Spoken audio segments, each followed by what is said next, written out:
Marco Channel. Kembali lagi bersama kita. Saya Cek Septi, Nofri, dan masih tetap bersama Putri. Putri bisa kembali lagi ke muslim. Nah, itu hidayahnya dari mana? Ceritanya awalnya iya ya.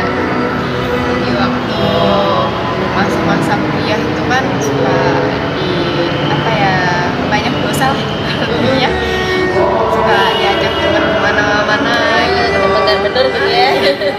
gitu ceritanya kan.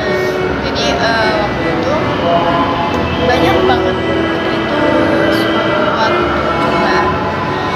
suatu masalah yang datang dalam hidup Putri itu banyak banget kan. Jadi Putri itu dulu, padahal Putri di sini udah berniat baik loh tante, udah berniat baik sama orang-orang gitu kan, dengan orang-orang yang nggak mampu aja Putri selalu bersedekah gitu. Tapi kok di sisi lain kok masih banyak cobaan Putri, Masih ada datangnya. pokoknya udah selesai datang lagi kayak gitu. Jadi kan bingung di sini kan, tapi di sini mencoba untuk kuat lah gitu ya, untuk jalanin aja gitu, untuk syukurin aja gitu. Tapi ya namanya kita manusia ya, manusia biasa kan ada batasnya, ada batas kesabarannya gitu kan. Jadi Putri tuh di situ tuh udah terlalu banyak masalah, udah terlalu banyak cobaan, jadi rasanya udah gak kuat lagi. Sempat berpikir pengen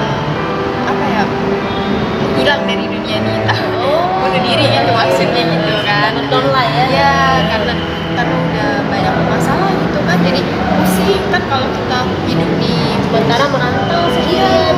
nggak ada yang ini menopang, nggak ada yang ngerangkul gitu kan. Jadi pengen udahin gitu kan, hidup tuh pengen udahin gitu. Cuma di satu sisi ada teman baik Putri yang selalu support, selalu bilang jangan bunuh diri karena masa depan Putri masih panjang gitu. Karena di sini Putri berpikir seumuran Putri umur 22 tahun itu bukan waktunya untuk banyak pikiran tante gitu kan. Kita kan pengen juga ngerasain kebahagiaan, ngerasain apa yang orang rasain, kita juga harus pengen gitu kan. Cuman di sini Putri udah berdoa, dalam batin Putri meminta sama Allah, tapi kok masih susah aja gitu, masih banyak aja yang datang cobaan kayak gitu, masalah-masalah entah yang dizolimi, entah yang dibully gitu kan, banyak banget kayak gitu. Sampai rasanya berdoa sama Allah tuh nangis gitu, kok Allah tega ngasih kayak gini cobaan kayak gini ke Putri kayak gitu kan. Tapi itu belum balik ke muslim pada saat itu ya. belum balik ke muslim gitu, masih Katolik.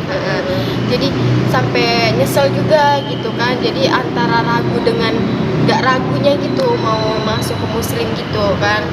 Takutnya kita udah masuk muslim sia-sia kayak gitu kan tante, karena takutnya ntar kita udah masuk muslim tapi masih aja cobaan masih datang kayak gitu kan, masih ragu kayak gitu kan. Jadi masih Putri jalanin terus kan gitu, sampai bekerja juga bawaannya melamun, jadi nggak fokus kayak gitu kan. Karena apa? Karena kita di sini kan pikiran kita tuh udah terpaku sama masalah, terpaku sama cobaan kayak gitu kan. Jadi ya udah, mau gimana lagi, Putri jalanin gitu kan. Sampai teman tuh bilang udah jangan bunuh diri kayak gitu, udah jalanin aja, siapa tahu ke depannya Allah bisa ngasih jalan yang indah buat kamu, jalan yang bahagia katanya. Allah nggak mungkin kok ngasih kamu kesengsaraan terus gitu. Dari situ Putri udah yakin, bener kan nih omongan temen aku kayak gitu kan. Ya udahlah, jadi nggak tahu kenapa Putri tuh bulan-bulan ini gitu kan, nggak tahu hari apa, mungkin seminggu yang lalu ya. Jadi Putri tuh di kamar kan, itu Putri udah nggak kerja lagi kan karena suatu problem lah. Jadi di kamar pengen melamun sendiri gitu kan, nggak mau diganggu siapa-siapa.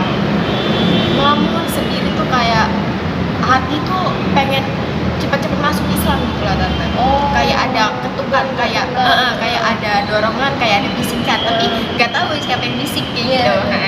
Jadi seketika itu ada yang bilang katanya, ayo kamu coba masuk Islam kayak gitu. Dalam batin tuh kayak ngomong kayak gitu kan tante. Jadi seketika itu aku ngabarin temen aku lah yang kuliah di Poltekar, aku minta tolong buat bimbing aku kayak gitu kan, buat masuk Islam kayak gitu kan. Cuma di satu sisi dia lagi sibuk dengan kuliah kayak gitu. Masih kuliah ya. Jadi akhirnya dia menyarankan aku untuk coba ke Masjid Agung aja, karena Masjid Agung ini kan masjid yang terbesar di Palembang. Jadi orang-orang mau masuk Islam ataupun mau gimana larinya ke Masjid Agung. Oh ya udah boleh, karena aku kayak gitu kan. Jadi aku harus ngabarin siapa nih kata. Jadi dikasih kontak yang namanya Mbak Dia gitu kan, dikasih kontak, saya ngabarin beliau dan beliau setuju katanya. Akhirnya saya masuk dengan bimbingan ustazah juga, dengan bimbingan ustadz juga kan. Jadi awalnya saya ditanya-tanya juga kan sama ustazahnya gimana kehidupannya, ya saya ceritain lah kehidupan saya seperti ini ustazah. Oke, akhirnya ustadz lagi ceramah dengan lagi nanti majelis lah ibaratkan ya. Nah, jadi saya dengerin dulu posisinya di ruangan itu. Akhirnya dipanggil ustadz untuk maju untuk mengucapkan kalimat syahadat. Di situ baru-baru ini ya baru-baru ini. Jadi di situ rasanya pas ketika ngucapin kalimat syahadat kayak gitu pengen nangis kayak gitu kan, pengen nangis. Ini masih nggak nyangka ini mimpi apa beneran ini. Walaupun awalnya kecil dulu muslim ya. Walaupun muslim kan masih nggak nyangka aja gitu kalau bisa lagi kembali ke muslim kan gitu kan. Jadi pengen nangis, pengen netesin air mata kan ketika disaksiin banyak orang gitu kan.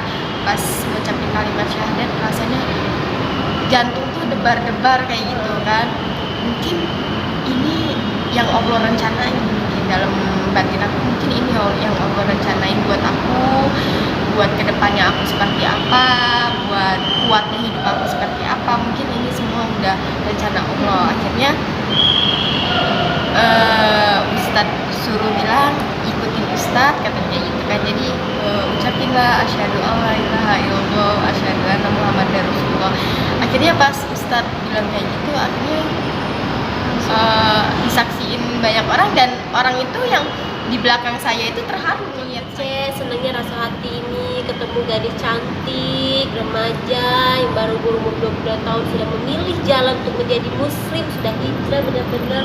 Semoga putri kedepannya lebih baik ya Cak ya. Iya, semoga bisa lebih baik lagi dan disupport sama lingkungan yang baik juga. Amin, alhamdulillah dapat saudara-saudara yang baik dan mendukung akan semua aktivitas positif